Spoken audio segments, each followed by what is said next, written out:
jamais, au grand jamais, je ne comprendrai le culot de certains hommes. Le mot culot, à mon sens tout du moins, les définit parfaitement bien. Il suffit de regarder autour de soi. Ces mecs-là se mêlent toujours de ce qu'ils ne regardent pas. Et s'ils vivaient ne serait-ce qu'un tiers de ce que les femmes vivent, oh là là, ça serait pas la même histoire. En colère. Quand on pense aux mecs qui sont anti-avortement, ils sortiraient pas leurs conneries anti-avortement, genre « vous allez finir en enfer, non, vous tuez des bébés qui méritent de vivre parce que c'est le don de Dieu ». Ils diraient pas ça si c'était à eux de traverser 9 mois de grossesse pour mettre au monde un enfant qu'ils n'avaient pas envie de mettre au monde. En fait, ils diraient pas ça si c'était eux qui étaient forcés de porter une boule de cellules qui donc deviendrait un bébé avec le temps, juste parce que Jean-Pierre, juste là-bas, n'a pas envie que l'avortement soit légal. Ils diraient pas ça si c'était à eux de vomir pendant des mois, de prendre 20 kilos, juste pour mettre au monde un gamin qui initialement n'en était même pas un. Ils diraient pas ça si c'était à eux de subir la douleur physique d'avoir un alien qui vous pousse dans le ventre, un fucking alien, qui peut d'ailleurs vous tuer. Parce que tout le monde ne survit pas à une putain de grossesse et encore moins à un accouchement. Ils diraient pas ça si c'était à eux de porter l'angoisse de mourir en couche ou juste d'éjecter un être vivant de la taille d'une putain de pastèque. Bref, tout ça, si ça arrivait aux hommes, je pense qu'ils se révolteraient. Je pense qu'ils seraient pas contents. Je pense qu'ils feraient plus que sortir un micro et faire un podcast. Je pense qu'ils piailleraient comme des dingues. Si en plus, pompon sur la Garonne, les femmes avaient le culot qu'ils ont, eux, de donner leur avis, voilà, et d'imposer leurs règles sur le corps des autres. Donc, bon, si on les forçait, comme ils nous forcent d'ailleurs aussi à prendre la pilule, ou à porter seule la charge mentale d'une conception qui se fait pourtant à deux, je pense qu'ils seraient pas très contents. Voilà, le culot des hommes. Je suis ravie d'en avoir parlé, quand par ailleurs on sait qu'ils peuvent mettre enceinte quelqu'un tous les jours, s'ils le veulent. Mais les femmes, elles, ne le peuvent que tous les 9 mois. Pourquoi ? C'est nous qui nous coltinons les pilules contraceptives, les stérilets, tout ce que vous voulez en fait. Les avortements même. Non mais attends, le culot ?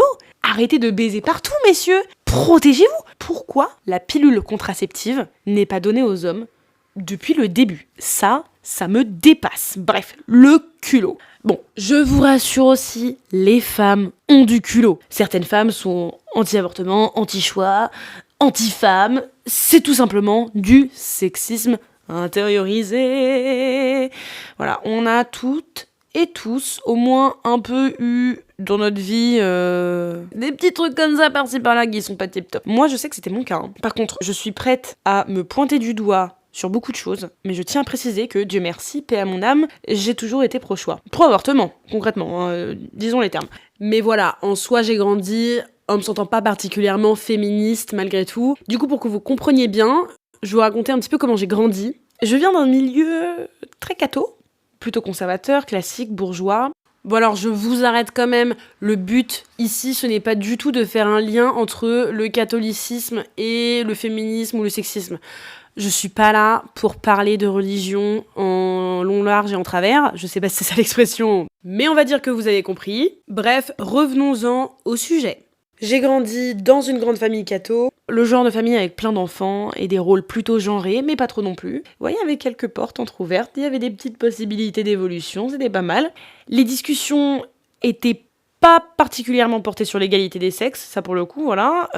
On va le dire, j'ai grandi en regardant mes oncles faire des grandes soirées à la campagne, et que ça prend de l'alcool, et qu'on fait des blagues obscènes, et de l'humour noir sur les femmes, et les autres minorités, enfin... Vous voyez le délire, bref. Et bizarrement, les hommes, j'ai une image très claire, ils fumaient toujours leur clope et buvaient dehors en papotant, ou alors à l'intérieur, enfin bref. Et les femmes, elles, débarrassent toujours la table, et font la vaisselle, voilà. Et après, une fois qu'elles ont fini, elles rejoignent les hommes à table et participent à la conversation, bien entendu. Elles ne sont pas non plus exclues. Bref, pas étonnant que j'ai grandi avec des certitudes hyper ancrées sur le monde. Parce que voir des hommes agir comme mes oncles agissaient, ou comme mon père ou mon frère, c'était normal en fait. Et voir des femmes agir comme mes tantes, mes cousines, ma mère, mes sœurs, c'était normal aussi. Pour moi, chacun avait son rôle, même si personne ne l'avait écrit noir sur blanc, c'était une manière logique d'agir. Et on n'était pas si malheureux d'ailleurs. Le monde tournait rond, pour nous. Et c'est au début de l'adolescence que j'ai eu ma première confrontation avec ce fameux culot dont je vous ai parlé au début de l'épisode. En fait, j'avais 12 ans, j'étais à la gare, Paris-Saint-Lazare pour être tout à fait précise, et j'allais rejoindre des copines pour faire du shopping. Bon, du shopping, on dirait que j'allais dévaliser des trucs. J'avais 12 ans, on se calme, j'avais de l'argent de poche depuis ma tirelire. Top.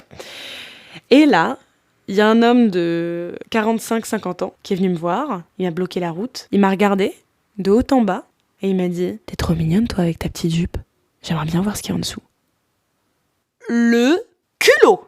Répétez ça avec moi. Le culot. J'ai rien répondu. Je l'ai dévisagé et je suis partie en courant, les larmes aux yeux. On m'avait pas vraiment préparé à ça. Et en même temps, je vois pas ce qu'on aurait pu me dire pour m'y préparer. Je me suis dit, c'est un mec bizarre, mais bon, tant pis. Je mets ça sous le tapis. Et puis en même temps, tu veux faire quoi ? Il m'a pas touchée. Et puis peut-être que j'aurais dû mettre une autre jupe en fait. J'aurais peut-être dû juste mettre un pantalon. Et voilà, mesdames et messieurs, vous avez compris en direct comment des jeunes filles réussissent à intégrer que si on les agresse dans la rue, qu'on leur parle bizarrement, qu'on les regarde d'une certaine manière et qu'on les sexualise, c'est de leur faute. Voilà. Et alors, imaginez-vous que si ça commence à l'âge de 12 ans, on grandit en se disant que c'est normal parce qu'on a toujours été sexualisé. Et quand on en parle entre femmes, on se rend compte qu'on a été sexualisées à peu près toutes au même âge. 12 ans ou même plus jeune. Ça peut aller à partir des 7-8 ans jusqu'à 14 ans, mais généralement c'est dans cette fourchette d'âge-là. C'est fou. Employons les termes appropriés, c'est littéralement de la pédophilie normalisée. Et ça ne gêne personne. Parce que tant que les mecs passent pas à l'action de nous violer, c'est ok. Et puis, boys will be boys. Et men will be men, c'est ça aussi. Les hommes de 50 ans seront des hommes de 50 ans, on peut pas les changer. C'est comme ça. Ils ont des pulsions. Mais va te faire cuire le cul. On est où ? Je vous pose la question. Et je sais pas si les hommes sont au courant de ça, les hommes bien, on va dire, les hommes qui...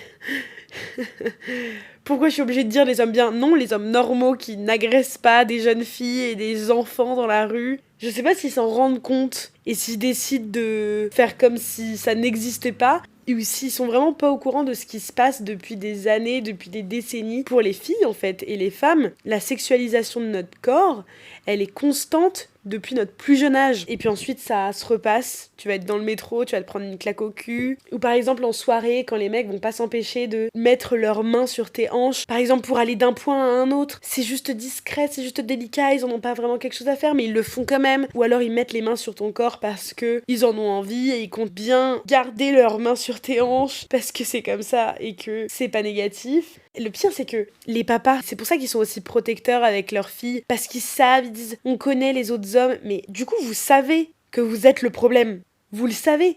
Les pères qui ont des petites filles, ils veulent pas qu'elles rentrent toutes seules le soir, la nuit.